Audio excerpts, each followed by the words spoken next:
शेतकऱ्यांना खोटे आश्वासनं देऊन निवडून आलेले मुख्यमंत्री देवेंद्र फडणवीस काय म्हणतायत की आम्ही 30 जूनच्या आत कर्जमाफी करू. आता त्या संदर्भात यांनी 3 निर्णय घेतलेले आहेत. ते 3 निर्णय कसे शेतकऱ्यांच्या अंगलट येणारे आहेत आणि शेतकऱ्यांच्या कशा बेजाऱ्या काढणारे आहेत याचं विश्लेषण सुद्धा आपण करूयात आणि ते 3 निर्णय सुद्धा जाणून घेऊयात. नमस्कार, मी ज्ञानेश्वर खरात पाटील. पहिला निर्णय काय घेतला या पट्ट्यानं, तर 30 जूनच्या आत जे आम्हाला कर्जमाफी करायची आहे तर त्या संदर्भात बँकांकडनं आम्ही डाटा कसा घ्यायचा आणि ती देवाणघेवाण कशा पद्धतीची करायची. म्हणजे त्यांच्या भाषेत सांगायचं झालं ते कसे म्हणतात, शेतकरी कर्जमाफी वेळेत पूर्ण करण्यासाठी बँकांसोबत चर्चा सुरू आहे. कर्जमाफी संदर्भात माहिती कोणत्या स्वरूपात घ्यायची आणि कर्जमाफी प्रक्रिया कशा स्वरूपात राबवायची याचे नियोजन करण्यात आले. हा एक निर्णय. ठीक आहे. आता मग 6 महिने काय उपटतायत का तुम्ही महाराष्ट्रामध्ये? काय करताय तुम्ही? 6 महिने झाले. 30 ऑक्टोबर पासून हे आंदोलन स्थगित झाल्यापासून कर्जमाफीची समिती नेमलेली ती काय करते? 6 महिने झाले. किती वेळात काढणार तुम्ही शेतकऱ्यांना? बरं, दुसरा निर्णयांचा आपण बघू. क्रॉप लोन साठी सिबिलची अट असणार नाही. बँकांचा प्रत्येक शाखेला अधिकृत पत्र देण्याचे निर्देश देण्यात आले. आता एक गोष्ट सांगू का फडणवीस साहेब, ह्या बँका तुमच्या वरच्या आहेत. ह्या बँका त्यांच्या सेंट्रलच्या ब्रांच ज्या आहेत, हेड ऑफिस, त्यांच्या रूल अँड रेग्युलेशन नुसार चालतात.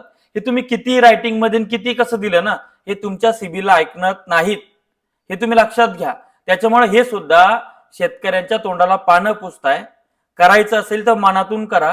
दिल्लीला जा, केंद्रीय मंत्र्यांसोबत बैठकी करा, त्यांना या बँकांसोबत डायलॉग करायला सांगा आणि त्या बँकांकडनं, आरबीआय कडनं हे सर्क्युलर खाली येऊ द्या या बँकांसाठी.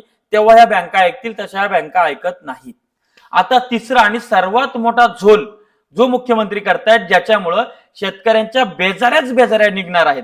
काल मी असाच एका ब्रांचमध्ये गेलो होतो. ब्रांच मॅनेजर सोबत गप्पा करत बसलो आणि ब्रांच मॅनेजरला मी ही वस्तुस्थिती सांगितली. आता जी मी तुम्हाला सांगणार आहे.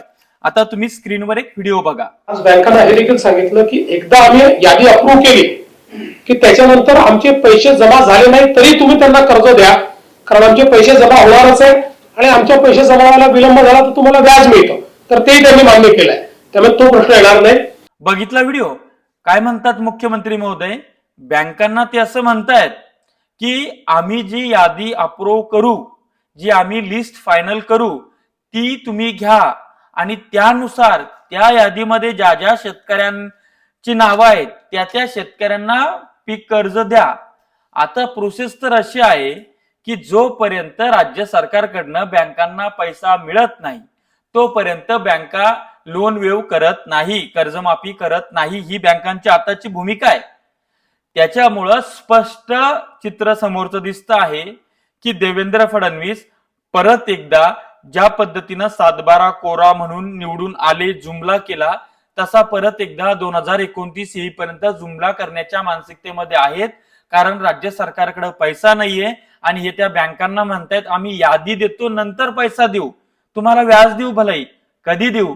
बँका यांचं ऐकायला तयार नाहीत किंवा बँकांना यांचं ऐकलं तरी बँका खाली शेतकऱ्यांवर कर्ज असताना त्यांना परत कर्ज देणार नाहीत. त्यामुळं जो कर्जमाफी समितीचा अहवाल सुद्धा आहे तो सुद्धा पब्लिक करणं गरजेचं आहे आणि शेतकऱ्यांना असं वेड्यात काढणं, बँकांना वेड्यात काढणं देवेंद्र फडणवीसांनी बंद करावं. हा माणूस 1 नंबरचा शेतकरी द्रोही आहे. या माणसाला शेतकऱ्याचं काही घेणं देणं नाहीये. या माणसाला फक्त सत्ता उपभोगायची आहे. खोटं बोलून हा माणूस सत्तेमध्ये आलेला आहे. या माणसाला आता परत सत्तेमध्ये येऊ देऊ नका, असं माननीय शेतकऱ्यांना मी आव्हान करतो. कारण की यांनी 7/12 कोरा सांगितला, हे 2 लाखापर्यंत फेकून मारतायत आणि 8 महिने झाले अभ्यास करतायत, अद्यापर्यंत कशाला मेळ नाही. समिती नेमली, त्याच्या अहवालाचा मेळ नाही. दुसरं, यांनी 1 रुपयात पीक विमा दिला, तो काढून घेतला. तिसरं म्हणजे यांनी जे पीक विम्याचे ट्रिगर होते ते काढून घेतले. त्यामुळे त्या पीक विमा योजनेमध्ये रामच राहिलेला नाहीये. फक्त हे रामाच्या नावानं निवडणुका लढतात, पण आयुष्यात मात्र शेतकऱ्यांच्या कोणाच्याच राम यांनी ठेवलेला नाहीये. त्यामुळे शेतकऱ्यांचे जे विहिरीचे अनुदान आहे, ठिबकचे अनुदान आहे, सोलारचे आहे, हे सगळं पेंडिंग पडलेलं आहे. कशाला घेणं देणं नाहीये. फक्त मौज मजा चालली आहे. Z+ सेक्युरिटी घेणं चालली आहे, भूखंड गिळणं चालले आहेत, करप्शन मोठ्या प्रमाणात चाललंय, मुली बाया बाटवणं चाललेले आहेत, त्यांना न्याय मिळत नाही, चोऱ्या वाढतायत, करप्शन वाढतायत, रस्ते मोठ्या प्रमाणात करण्यात येत आहेत, ते उभेच चिरतायत. ते ठेकेदार, ते इंजिनियरला काही समजत नाहीत. सगळा धिंगाणा या महाराष्ट्रात वाजलेला आहे. त्यामुळे या माणसाच्या हातात ही सत्ता हिसकावणं खूप गरजेची आहे. तुम्हाला काय वाटतं हे कमेंट्स मध्ये सांगा. शेती माती संस्कृतीसाठी अशाच रोखोक भूमिकेसाठी आपलं चॅनल सबस्क्राईब करा, साईडला असेल बेल आयकॉन दाबा. धन्यवाद.